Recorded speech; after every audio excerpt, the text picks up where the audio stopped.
Truck के पीछे काफी देर से हॉर्न बजता जा रहा था। रंगनाथ उसे सुनता रहा था और ड्राइवर उसे अनसुना करता रहा था। कुछ देर बाद पीछे से क्लीनर ने लटक कर ड्राइवर की कनपट्टी के पास खिड़की पर खटखट करना शुरू कर दिया। ट्रक वालों की भाषा में इस कार्रवाई का निश्चित ही कोई खौफनाक मतलब होगा, क्योंकि उसी वक्त ड्राइवर ने रफ्तार कम कर दी और ट्रक को सड़क की बाईं पटरी पर कर लिया। हॉर्न की आवाज एक ऐसे स्टेशन वैगन से आ रही थी जो आजकल विदेशों के आशीर्वाद से सैकड़ों की संख्या में यहां देश की प्रगति के लिए इस्तेमाल होते हैं और हर सड़क पर हर वक्त देखे जा सकते हैं। स्टेशन वैगन दाएं से निकलकर आगे धीमा पड़ गया और उससे बाहर निकले हुए एक खाकी हाथ ने ट्रक को रुकने का इशारा दिया। दोनों गाड़ियां रुक गईं। स्टेशन वैगन से एक अफसरनुमा चपरासी और एक चपरासी नुमा अफसर उतरे। खाकी कपड़े पहने हुए दो सिपाही भी उतरे।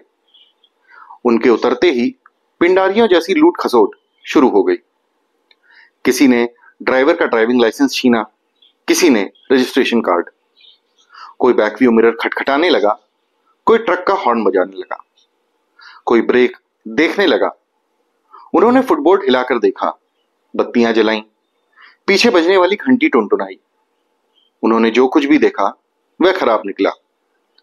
जिस चीज को छुआ उसी में गड़बड़ी आ गई। इस तरह उन चार आदमियों ने 4 मिनट में लगभग 40 दोष निकाले और फिर एक पेड़ के नीचे खड़े होकर इस प्रश्न पर बहस करनी शुरू कर दी कि दुश्मन के साथ कैसा सलूक किया जाए।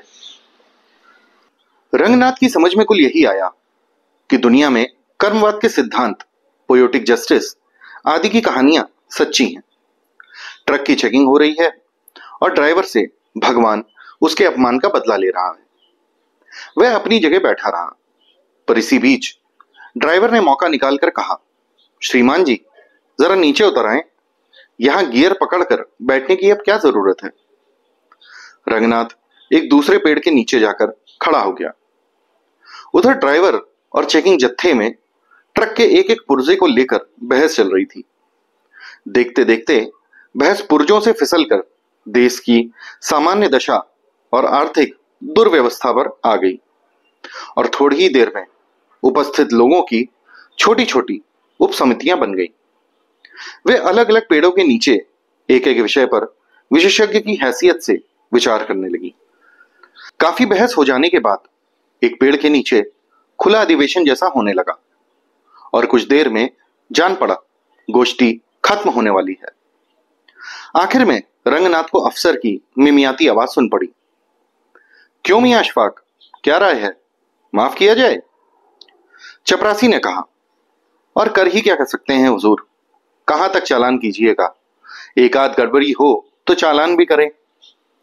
एक सिपाही ने कहा, चार्जशीट भरते भरते सुबह हो जाएगी। इधर उधर की बातों के बाद अफसर ने कहा, अच्छा जाओ जी बंटा सिंह, तुम्हें माफ किया। ड्राइवर ने खुशामद के साथ कहा, ऐसा काम तो श्रीमान जी ही कर सकते हैं। अफसर काफी देर से दूसरे पेड़ के नीचे खड़े हुए रंगनाथ की ओर देख रहा था। सिगरेट सुलगाता हुआ वह उसकी ओर आया, पास आकर पूछा, आप भी इसी ट्रक पर जा रहे हैं? जी हां। आपसे इसने कुछ किराया तो नहीं लिया है? जी नहीं। अफसर बोला, वह तो मैं आपकी पोशाक ही देखकर समझ गया था, पर जांच करना मेरा फर्ज था। रंगनाथ ने उसे चिढ़ाने के लिए कहा, यह असली खादी थोड़ी ही है, यह तो मिल की खादी है। उसने इज्जत के साथ कहा, अरे साहब, खादी तो खादी है, उसमें असली और नकली का क्या फर्क है। अफसर के चले जाने के बाद ड्राइवर और चपरासी रंगनाथ के पास आए। ड्राइवर ने कहा, जरा 2 रुपए तो निकालना जी। उसने मुंह फेरकर कड़ाई से जवाब दिया, क्या मतलब है, मैं रुपया क्यों दूं? ड्राइवर ने चपरासी का हाथ पकड़कर कहा, आइए श्रीमान जी, मेरे साथ आइए। जाते जाते वह रंगनाथ से कहने लगा, तुम्हारी ही वजह से आज मेरी चेकिंग हुई है और तुम ही मुसीबत में मुझसे इस तरह बात करते हो। तुम्हारी यही तालीम है? वर्तमान शिक्षा पद्धति रास्ते में पड़ी एक कुतिया जैसी है, जिसे कोई भी लात मार सकता है। ड्राइवर भी उस पर रास्ता चलते चलते एक जुमला मारकर चपरासी के साथ ट्रक की ओर चल दिया। रंगनाथ ने देखा शाम घिर रही है। उसकी अटैची ट्रक में रखी है। शिवपालगंज अभी 5 मील दूर है और उसे लोगों की सद्भावना की जरूरत है। वो धीरे धीरे ट्रक की ओर आया। उधर स्टेशन वैगन का ड्राइवर हॉर्न बजा बजा कर चपरासी को वापस बुला रहा था। रंगनाथ ने 2 रुपए ड्राइवर को देने चाहे। उसने कहा, अब दे ही रहे हैं तो अर्दली साहब को दो, मैं तुम्हारे पैसों का क्या करूंगा। कहते कहते उसकी आवाज में उन सन्यासियों की सी खनक आ गई है जो पैसा हाथ से नहीं छूते, सिर्फ दूसरों को यह बताते हैं कि तुम्हारा पैसा हाथ का मैल है।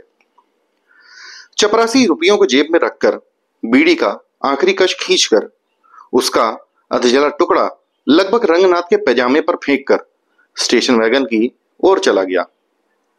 उसके रवाना हो जाने पर ड्राइवर ने भी ट्रक चलाया और पहले की तरह गियर को टॉप में लेकर रंगनाथ को पकड़ा दिया। फिर अचानक बिना किसी वजह के वह मुंह को गोल गोल बनाकर सीटी पर सिनेमा की एक धुन निकालने लगा। रंगनाथ चुपचाप सुनता रहा। थोड़ी देर में ही धुंधलके से सड़क की पटरी पर दोनों ओर कुछ गटरियां सी रखी थीं। ये औरतें थीं जो कतार बांधकर बैठी हुई थीं। वे इत्मीनान से बातचीत करती हुई वायु सेवन कर रही थीं और लगे हाथ मलमूत्र का विसर्जन भी। सड़क के नीचे घूरे पेट पड़े थे और उनकी बदबू के बोझ से शाम की हवा किसी गर्भवती की तरह अलसाई हुई चल रही थी।